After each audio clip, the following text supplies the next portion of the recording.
এবার মধ্যপ্রদেশ হাইকোর্টে ধাক্কা অভিষেক বন্দ্যোপাধ্যায়ের গ্রেপ্তারি পরোয়ানার উপর স্থগিতাদেশ প্রত্যাহার করা হলো। একটি মানহানি মামলায় মধ্যপ্রদেশ হাইকোর্টের এই নির্দেশ। পরোয়ানার উপর স্থগিতাদেশ প্রত্যাহার মধ্যপ্রদেশ হাইকোর্টের সিঙ্গেল বেঞ্চের। অভিষেক বন্দ্যোপাধ্যায়ের আর্জি খারিজ করেছেন বিচারপতি প্রমোদ কুমার আগরওয়াল। আর এর আগে ভোপালের বিশেষ আদালত অভিষেক বন্দ্যোপাধ্যায়ের বিরুদ্ধে গ্রেপ্তারি পরোয়ানা জারি করেছিল। 2025 নভেম্বরে সেই গ্রেপ্তারি পরোয়ানায় স্থগিতাদেশ দিয়েছিল মধ্যপ্রদেশ হাইকোর্ট। প্রাক্তন ক্রীড়ামন্ত্রী অরূপ বিশ্বাস কি বলছেন সরাসরি শোনাবো। আমি আর কোনো কথা বলবো না, যেটা বলা কোর্টে বলবো। আমি এই বিষয়ে কোনো মন্তব্য করবো না। আমি বলেছি কদিন বলা হচ্ছে সুভাষিস চক্রবর্তী, বলা হচ্ছে কোষাধ্যক্ষ তো সুভাষিস চক্রবর্তী, এটা কদিন পরে বলবো। না বলা হচ্ছে কোষাধ্যক্ষ সুভাষিস চক্রবর্তী, এই বিষয়টা তো অন্য বিষয়। কতগুলো এই বিষয়টা পরে বলবো বললাম। আপনি যে অ্যাকাউন্টের বিষয়টা বলেছেন, আমি সবকিছুই সঙ্গে আছি। সবকিছু বলতে বাস ঠিক আছে। অরুদা সবকিছু বলতে ভালো তৃণমূলের সঙ্গে আছেন না খারাপ তৃণমূলের সঙ্গে? আমি তৃণমূলের সঙ্গে আছি। কোন তৃণমূলে? বাস এখন তো ভাগ হয়ে গেল। তুমি ধরে নাও। হ্যাঁ, না আমি বলছি মমতা বন্দ্যোপাধ্যায়। অরুদা এই দেখো, এক মিনিট, এক মিনিট। অরুদা একটাই প্রশ্ন কোষাধ্যক্ষ হিসাবে আপনি যে চিঠি পাঠিয়েছেন সেই চিঠি কেন পাঠালেন? এবং বলা হচ্ছে সুভাষিস বলেছি চক্রবর্তী। এই বিষয়ে কদিন পরে কথা বলবো, তার আগে কোনো কথা বলবো। আমি কোনো কথা এই বিষয়ে বলবো না। বাস। না অরুদা এইটা তো সাবজুডিস না অরুদা। আমি বললাম তো আমি এই বিষয়ে কোনো মন্তব্য করবো না। ব্যাস। না মানে মানে এইটা তো সাবজুডিস, এটা তো অন্য বিষয় অরুদা। এটা চিঠির বিষয়।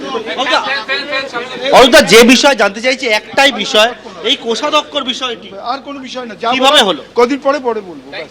আমি তো আগেও বলেছি পরে বলবো, এখন না, এটা নিয়ে বসে আমি বলবো।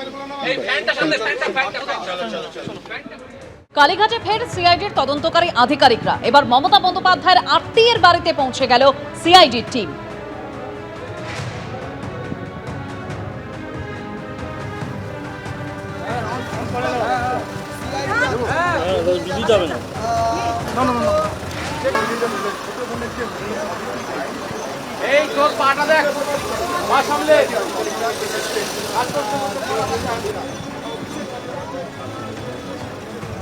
পুরী থেকে গতকালই গ্রেপ্তার তৃণমূল কংগ্রেসের প্রাক্তন কাউন্সিলর সুশান্ত ঘোষ।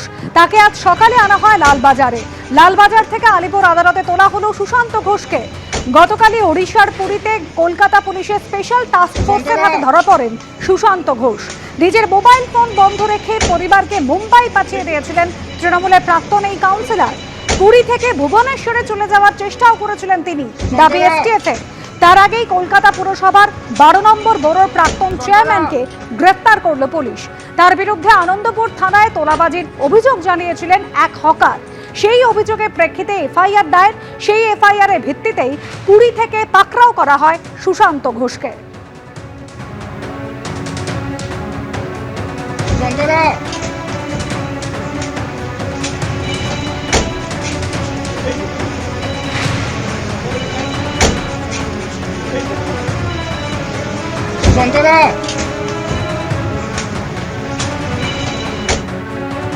ওই চেয়েছিল অনেক, কিন্তু আমি 3 লাখ টাকা দিয়েছি। কত চেয়েছি? চেয়েছিল 5 লাখ। 3 লাখ টাকা দিয়েছে? হ্যাঁ, আমি 3 লাখ দিয়েছি। কোনো রসিদ বা কোনো কিছু দিয়েছিল? কোনো রসিদ দেয়নি, কোনো দোকান রসিদ দেয়নি। কি কারণে দিতে হবে বলেছে? ওই তার না হলে এই 5 ফুট দোকানটা পাবো না। কিন্তু ট্যাক্সের খরচাটা সম্পূর্ণ আমাদের, শুধু জায়গা ডুর ফ্রি। আর ওই যে এপারে যে দোকানটা দেখছেন 5 ফুটের, এটা আমি 3 লাখ টাকা দিয়ে কিনতে হয়েছে আমার। সুশান্ত ঘোষ আমার কায়দা 2.5 লাখ টাকা নিয়েছে এই দোকানের পারপাসে। কিসের দোকান?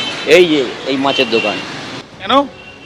ওই না হলে দোকান হবে না, তুলে দিয়ে 2.5 লক্ষ টাকা নিয়েছে আমার কাছ থেকে। 2.5 লক্ষ টাকা। কোনো রসিদ বা কোনো? হ্যাঁ, কিচ্ছু রসিদ দেয়নি। রসিদ কোথায়? কি কারণে দিতে হবে বলেছে? ওই মাছ দোকান ওখানে ছিল, তুলে দিয়েছে, এই টাকা বানিয়ে দিয়েছে, দিয়ে 2.5 লক্ষ টাকা নিয়েছে। 2.5 লক্ষ টাকা আমার কাছ থেকে। গরিব মানুষ আমরা না দিলে হবে না, কিন্তু চলে যাও, জয়নগর চলে যাও, এরকম কথাবার্তা।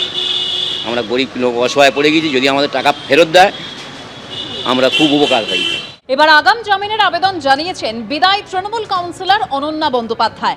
আলিপুর কোর্টে আগাম জামিনের আবেদন জানিয়েছেন তিনি। তবে কোন মামলায় আগাম জামিনের আবেদন করেছেন তিনি জানবো আমাদের প্রতিনিধি আবির দত্তর কাছ থেকে। আবির, দেখো, যেটা জানা যাচ্ছে যে আলিপুর পুলিশ কোর্টে অনন্যা বন্দ্যোপাধ্যায়, তিনি তৃণমূলের বিদায়ী কাউন্সিলর, তিনি আত্মসমর্পণ করে তিনি আগাম জামিনের আবেদন করেছেন এবং যেটা জানা যাচ্ছে যে 2026 সালে নির্বাচন, অর্থাৎ এই যে বিধানসভা নির্বাচন, সেই নির্বাচন হয়ে যাওয়ার পরে পঞ্চায়েত থানাতে বেশ কয়েকটি অভিযোগ হয় এবং সেই অভিযোগ ছিল বিজেপি কর্মীর বাড়ির ভাঙচুরের ঘটনা।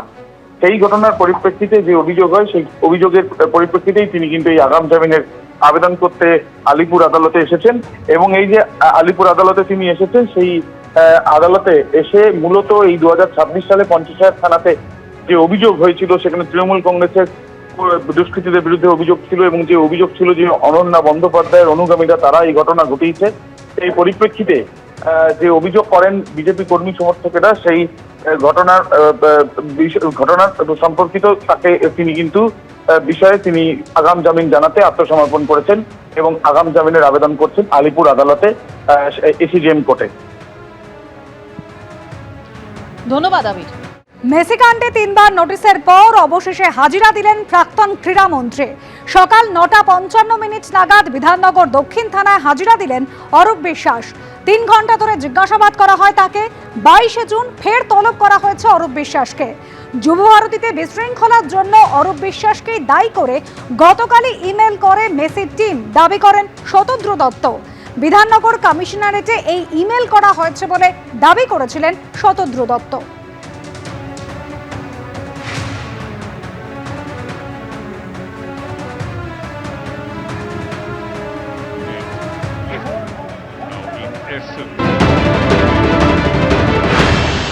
এখন সাবজুডিস, আমি এ বিষয়ে কোনো কথা বলবো না, যা বলার কোর্টে বলবো। যেটা আদালতে রয়েছে, লয়াররা কথা বলছে, বারবার একটা কথাই তোমাদের বলছি, এটা সাবজুডিস, আমি যা বলার কোর্টে বলবো। আর এইটাও বলছি, সত্যের জয় হবে। মেসি শুভেচ্ছা বার্তা পাঠিয়েছে ওর মাসতুতো ভাইকে, অরূপ বিশ্বাসকে, যে তুই আমার পেটে এত কাতুকুতু দিয়েছিলি বলেই আমি 3 গোল দিতে পারলাম, হ্যাট্রিক করতে পারলাম। যাবে, বেশি দিন বেরোতে পারবে না, ভেতরে ওকে যেতেই হবে। মেসির হ্যাট্রিক নিয়ে তো এটাই বলার যে তাদের মতো গুণী লোকেরা ভালো কাজে হ্যাট্রিক করে, আর এই অরূপ বিশ্বাসের মতো পাপীরা তারা অপরাধের হ্যাট্রিক করে। তফাৎটা আলাদা রকম, সবাই জানে। দলের অন্দরের সমস্যার কথা তুলে ধরে ব্যাংকে চিঠি লিখে দলের অ্যাকাউন্ট ফ্রিজ করার আবেদন জানিয়েছেন তৃণমূলের কোষাধ্যক্ষ অরূপ বিশ্বাস। আর এই বিষয়কে কটাক্ষ করে সজল ঘোষ আর রুদ্রনীল ঘোষ কি বলছেন শুনুন। ও লাইন নিয়েছে মোদিজি, একটুখানি লাইনটা একটু ডিফারেন্ট, जब खाने नहीं पाऊंगा तब किसी को खाने नहीं दूंगा, ভালো লাইন। হঠাৎ করে ওই কি ফান্ড টান্ড এইসব ব্যাপারে সই করতে বেরিয়ে এলো। ওই ছোটোবেলায় একটা কথা আমরা শুনেছিলাম, এইটা যেখানে সেইটা সেখানে, তো তেমনই আর কি অরূপ বিশ্বাস প্রমাণ করলেন, ফান্ড যেখানে উনিও সেখানে।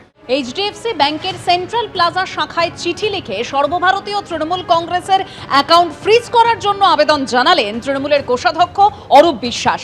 দলের অ্যাকাউন্টে সব লেনদেন বন্ধ করার আবেদন জানিয়েছেন তিনি। অরূপ বিশ্বাসের চিঠিতে এবার নতুন করে সংকটে পড়ল কালীঘাট তৃণমূল। অরূপ বিশ্বাস তৃণমূলের কোষাধ্যক্ষ হিসেবে ব্যাংকের কাছে আবেদন জানিয়েছেন। দলের মধ্যে ব্যাপক গন্ডগোল চলছে, সাংসদদের অনেকে দল ছেড়ে দিয়েছেন, আবার বিধায়কদের মধ্যে অনেকে বিদ্রোহ ঘোষণা করেছেন। এই পরিস্থিতিতে দলের কর্তৃত্ব কার হাতে থাকবে তা নিয়ে বিবাদ চলছে। ফলে কে ব্যাংক অ্যাকাউন্ট পরিচালনা করবে তা নিয়েও অনিশ্চয়তা তৈরি হয়েছে। এমনকি অরূপ বিশ্বাস তাঁর চিঠিতে দলের অফিসে তাঁর সই করে রাখা ব্যাংক চেকগুলির অপব্যবহার হতে পারে বলেও আশঙ্কা প্রকাশ করেছেন। তাই এই অবস্থায় দলের অ্যাকাউন্টকে সুরক্ষিত রাখতে সমস্ত লেনদেন বন্ধ রাখা হোক, না হলে আরও জটিলতা তৈরি হতে পারে।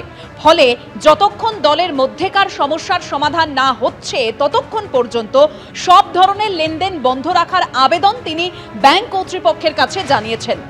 ওয়াকিবহুল মহলের ধারণা, অরূপ বিশ্বাসের এই চিঠিতে নতুন সমস্যায় পড়ল কালীঘাট তৃণমূল। এমনিতেই ভোটের পর দল ভেঙে খান খান।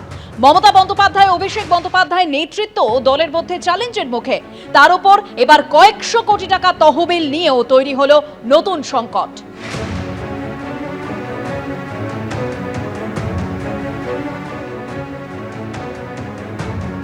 ফ্রিজ করার জন্য অ্যাকাউন্টের টাকা ওটা দলের ব্যাপার, ওটা নিয়ে এখন এই মুহূর্তে কিছু বলবো না। তৃণমূলের অ্যাকাউন্ট আপনি ফ্রিজ করতে বলেছেন, এটা নিয়ে পরে আপনি কি ফ্রিজ করতে বলেছেন? তৃণমূল বলছে আপনি আর কোষাধ্যক্ষ নেই, এটা পরে আপনাকে কি দল এই সময় তাহলে বিপদে ফেলে দিল? না না, পরে বলবো। সর্বভারতীয় তৃণমূল কংগ্রেসের ব্যাংক অ্যাকাউন্ট ফ্রিজ করার জন্য আবেদন তৃণমূলের কোষাধ্যক্ষ অরূপ বিশ্বাসের। দলের অ্যাকাউন্টে সব ধরনের লেনদেন বন্ধ রাখার জন্য তিনি আবেদন জানিয়েছেন। অরূপ বিশ্বাসের এই চিঠিতে এবার নতুন করে সংকটে কালীঘাট তৃণমূল।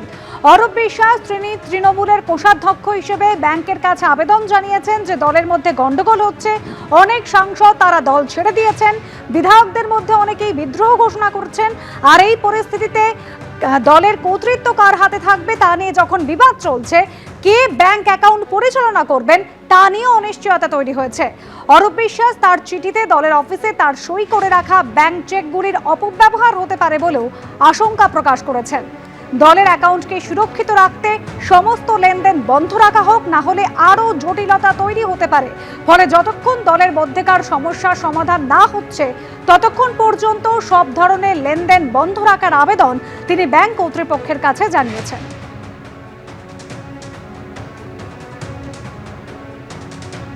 অরূপ বিশ্বাস চিঠি দিয়েছেন, তিনি ট্রেজারার ছিলেন।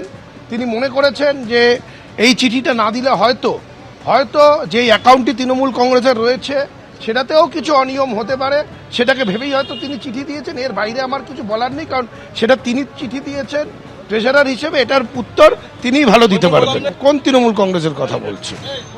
সেই তৃণমূল কংগ্রেস অনেক কথা বলে, অনেক দাবি করে, কিন্তু সেই দাবির সাপোর্টিং ডকুমেন্ট হতে হয়। সেই ডকুমেন্টগুলো অধিকাংশ সময় দেখা যায় যে এরকম কোনো সাপোর্টিং ডকুমেন্ট থাকে না, তারা মুখেই বলে যাচ্ছে। আমি জানি না, টাকা পয়সার ব্যাপারটা আমরা যেহেতু দেখি না, মানে কোষাধ্যক্ষ বলুন বা কোনো সাইনিং অথরিটি বা আমরা সেখানে কেউ নই, বা পার্টির ফান্ড ইত্যাদি ব্যাপারে আমাদের কোনো জানকারিও নেই, ভূমিকাও নেই। অরূপের সঙ্গেও আমার কথা হয়নি, ব্যাংকের সঙ্গেও কথা হয়নি, আর গোটা বিষয়টা আমি এবং এখানে যারা আছি তারা কেউ জানি না, ফলে বলতে পারবো না। তো যিনি যদি কেউ বলে থাকেন তিনি বলতে পারবেন, ব্যাংক বলতে পারবে, আর বিষয়টা যারা দেখেন বলতে পারবে। আমাদের ওটা এখতিয়ারই নেই, ফলে আমরা এই বিষয়ে কোনো মন্তব্য করব না। এবিপি আনন্দ, এগিয়ে থাকে, এগিয়ে রাখে।